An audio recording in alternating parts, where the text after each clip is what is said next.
guys, welcome back to my YouTube channel, Peace Jones. Don't forget to like, to comment, and to subscribe, you guys. Please like the video. Like it now, guys. Hit the like button, okay? That really helps me to gain traction to my videos. Please share them with your family, with your friends, and on your social media. And let's get right into it, okay? This video is for my series Healing Together. As you guys know, I have a few different topics that I cover on my channel: travel, healing, the dating series called The Dating Chronicles, and then I do some hauls, healthy eating, natural skincare, hair care, things like that. Okay, so let's get into it. This is for my healing segment. Once again, it's called Healing Together. Okay, so this video is going to be 10 tips on how to protect your peace. Okay, you guys, as we all know, audacity is at an all-time high. Okay, and as you grow as an adult, I feel like you learn that a lot of people just are not happy where they're at in life, happy with themselves, happy with their situations, happy with their choices. And a lot of times they can project that onto you. And you don't want to be somebody's toxic waste breeding ground for their own issues, right? So what we have to do is learn to protect our peace, right? Whether that be from family, colleagues, friends, or even romantic partners. We definitely deserve to really protect our own peace, right? So let's start off with number one. Number one would be take social media breaks, okay? I can't stress how important this is, right? I don't care whether you're super active on Facebook, Instagram, Twitter, Snapchat, or whether you just log on and off every now and then. Everyone should take breaks from social media. Now, I'm not going to say how long it should be. Some people maybe want to do 2 weeks. Some people might say a few months. Some people might go a whole year, right? But I think it's necessary because I think that sometimes without you realizing it, you don't make that disconnection, I guess you could say, between reality and social media. And sometimes you can get a little bit too caught up in it, and not only is it good for protecting your peace, but it's also good for just like having you really hone in and tap into your priorities, your goals, and your real life that's kind of passing you by, right? So that definitely helps you to protect your peace. You don't realize how much negativity you consume, how many crazy things that you read. That's all going into your mind, your spirit. You're taking all of that in, and sometimes it can irritate you, right? Like nowadays people stay arguing on social media.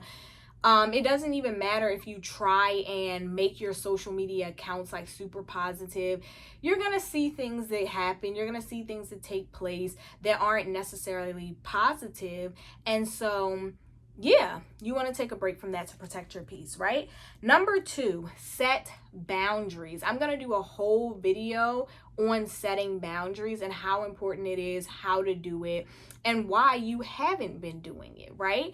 But set boundaries, okay? So a lot of times, especially when you dealt with like certain types of trauma, you do not realize that you literally have no boundaries. Like you let people do anything, say anything, take advantage of you. You have no limits. Like you just keep going and going and going. And to the point that you're just like, dang, what the heck is going on? Like people are just all up in my personal space, taking all of my time, all of my energy. No, set boundaries, okay? Let people know straight up what you're willing to do, what you're not willing to do, when you're available, how much energy and time you have to give. Like, make sure you take care of yourself first, okay? Number three, cut off toxic friends and family. Cliche. We've heard this 1,000 times. But seriously, a lot of people I think are afraid to cut off like certain friendships or family members. And you know what? I'm not even going to say cut off. Once again, set boundaries, right? You can't really cut off your mother. I mean, you can, but like sometimes that's not realistic, right? Sometimes it's not realistic to cut off your mother, your brother, your father, or even some friendships, right? But what I'm saying is, don't just hang on because you feel like you have to, or because you can benefit from them in some way, right? If it's completely toxic and you really are just being drained by it, cut those people off. Trust and believe me, someone that is benefiting you and really pouring into you and contributing to your life, you're not going to feel like you're being drained, right? And it's going to be very obvious and evident once you do cut these people off that they never really needed to be there in the first place, right? So, cut off toxic friends and family. Number 5, don't agree to do things that you don't want to do. This was a huge problem for me also, okay? I, at one point, was like such a people pleaser. Even sometimes nowadays, I find myself being like, yes, of course, I have 10,000 things on my to-do list, but sure, I'll be in Antarctica for your birthday. Like, no, like you don't have to do everything that someone asks you to do, okay? So say no if A, you don't have the time and the energy to do it, and B, you don't want to do it, right? I've been invited to people's parties and housewarmings and baby showers that maybe I didn't really feel like going that weekend. I had a lot going on in my personal life. I had priorities. I had things to do. It wasn't close to home. I didn't feel like going out to buy a gift, but you know what? I did it anyway, because why? I show up for everyone. I show out for everyone. But no, if you don't really want to do it, don't do it, because that takes away from your peace. That takes away from your happiness. If it's not super convenient for you or it's weighing on your spirit, don't do it. And it doesn't have to be super convenient, but if it's just like totally out of the way and just not convenient at all, don't do it, okay? Learn to put yourself first and not always other people. Next, don't argue. Just come and go in peace. That is my motto. Peace Jones. I come in peace and I leave in peace. And what that means is sometimes people don't even know that you left until they finally realize that, dang, I kind of miss her, right? So, basically, I've learned not even to argue anymore. I feel like I'm the type of person, like, I'll let you know what bothers me, what you're doing, where I see that you're lacking. And then after I make that known and I give you the opportunity to change or to apologize or to talk it out like adults and, take accountability, and you don't do that, eventually I'm gonna just disappear. I'm not gonna argue with you. I'm not gonna, harass you. I'm not gonna throw subliminals. I'm not gonna be petty. I'm just gonna literally disappear. And I've done that to so many people. And it's like, you know what? Not only does it make them think long and hard, but it also just protects your spirit. You don't have to worry about the back and forth, or you did something petty, now is this person going to do something to retaliate? No. Come and go in peace. If they really appreciate you and miss you and they can put their pride to the side, they'll be back, okay?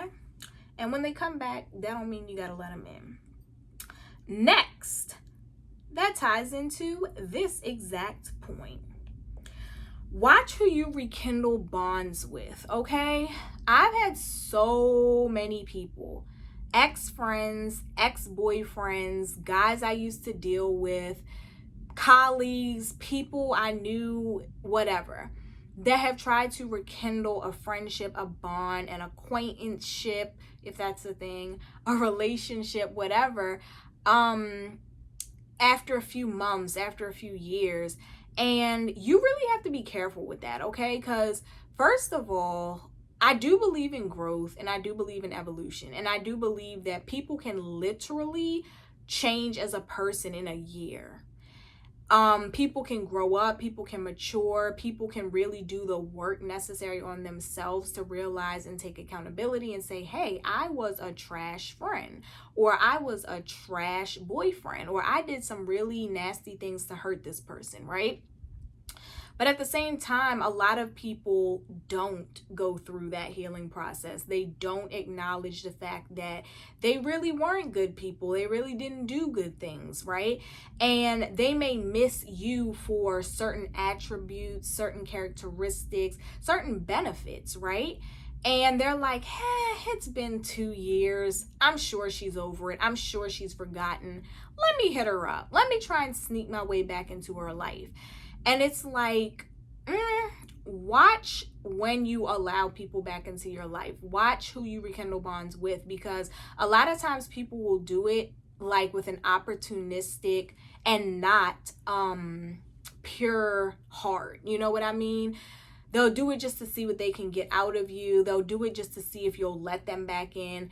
And I've had plenty of people come back without ever having the good intentions that I thought that they had, giving me this fake apology, and they turn out to be the same person that they were from the beginning. So really be careful with that, right? Always remember that, like, it's okay to have grace and it's okay to forgive people. And it's even okay to give people second chances, but be very careful with who you do that with. Feel them out first, see where their head is at first, and then you can try and give someone a second chance, okay? Next is going to be recharge alone, okay? For all of my omniverts, which is introvert and extrovert combined, you know that despite, sometimes wanting to be the life of the party, sometimes wanting to be on the scene, you need that time to really just recharge on your own, right? As you guys know from my other videos, I am a solo traveler. I love to take trips alone and just take that time to just really go within myself, study myself, talk to myself, journal, do whatever I have to do, find my peace, relax, get back to my time, me time. You know what I mean? Sometimes it can be draining to just constantly be on go, giving yourself to other people. Sometimes we don't realize how much we give to other people and how much we put out, and we're not putting it into ourselves, right? So find some time to recharge alone, even if it's not a whole trip, even if it's just, hey, every Thursday I'm going to take a bubble bath, or every Saturday I'm going to make sure I get a mani and pedi, like whatever it may be, right? Even I know we have mothers out here that don't have all that time. Maybe every Sunday you're going to take an hour and just worry about yourself, or you're going to just sleep in every Saturday morning. Like whatever you have to do, take that time to recharge as an individual, because that's really going to help you to protect your peace and not give away all your energy to other people, okay? Next, we have practice privacy, okay? You guys, this is huge. Nowadays, we live in a society where people are so goddamn intrusive. I mean, they feel like they are entitled to knowing the last time that you took a poop. Like, that's how intrusive people are. I'm so serious. You don't know how many people I've had like literally meet me, and in the first hour, like they want to know where I live. Do I live alone? Do I live in an apartment? Do I live in a house? Where do I work? Like what credentials I have. It's like, whoa. I don't even know you. You're literally trying to scan my whole life, and if I get up from this table, I may not ever see you again. You do not need to know all of that information about me, okay? So protect your privacy, guys. Whether that means in real life choosing to keep certain things private, whether that means on social media choosing to keep your accounts private, whatever that means to you, be private. People, you don't owe people an explanation about yourself or your life.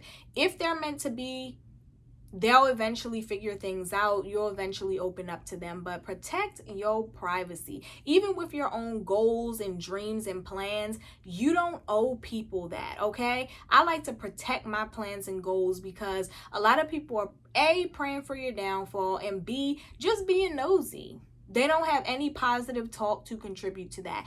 And watch people that are always trying to tap into your plans, but they never want to tell you theirs. That's weird energy, okay? Next, unfollow people. Period. Okay, so I know a lot of people, like I've seen little vlogs and segments where the topic of discussion will be like, do you unfollow an ex? Do you unfollow an old friend? For me, I'ma unfollow you. I'm unfollow anybody, because my whole motto is I'm trying to keep my life as positive as possible in real life, social media, stepping out, meeting new people, like whatever it may be. If it's not bringing me positive energy, I don't want any parts of it, right? So that means every so often I do a sweep on my social media accounts. If you're constantly, on there talking reckless, just being really nasty, sounding really angry, condescending, putting women down, like bashing, you gotta go. If you are posting things that just aren't productive and positive, you gotta go. If you're that type of person that's like a social media bully, you only pop out for an argument and to disagree with people, you gotta go. Like, I don't want to follow anyone that is just not giving me what I need, right? I'm also the type to unfollow an ex or to unfollow an old friend or ex-friend, because my thing is I only follow people I like. I know a lot of people think differently. I've heard people say, well, why unfollow them? I want them to see me doing good. I don't care about all that. I don't care about impressing people. I don't care about them seeing me stunting. No, if I don't like you, we can go our separate ways. We don't speak in real life. We don't need to be following each other on social media. Another thing I've heard people say is, why unfollow them? Just mute them. If you're gonna mute them, you might as well unfollow them. So yeah, that's my whole motto. Like, I like to keep it real. If I don't like you in real life, or we are no longer connected in real life, what am I following you for? Because at that point, it's like, I'm not gonna like your pictures because I don't like you. And that's not a hater mentality. That's just, I mean, what am I keeping up with if I don't like you? You know what I mean? It doesn't make any sense to me. But I know a lot of people that feel differently. A lot of people will say, like, no, like, I cannot like you in real life, but it's not that serious to unfollow you on social media. I disagree. I think it protects your peace when you only follow people that you like. I'm not following an ex to keep up with him. I'm not following the ex's new girlfriend to keep up with her. I don't got time for none of that. Like, that's all draining my energy. I'm only following people that I like. I'm happy to follow them. They're good vibes. They're good energy. They're doing great in life. Inspiration to one another. That's what I like to do, okay? So you guys, that ends my 10 tips. I hope you guys could take something away from it. And you guys, let me know what else you do down below to protect your privacy. I'll see you guys next time. Peace.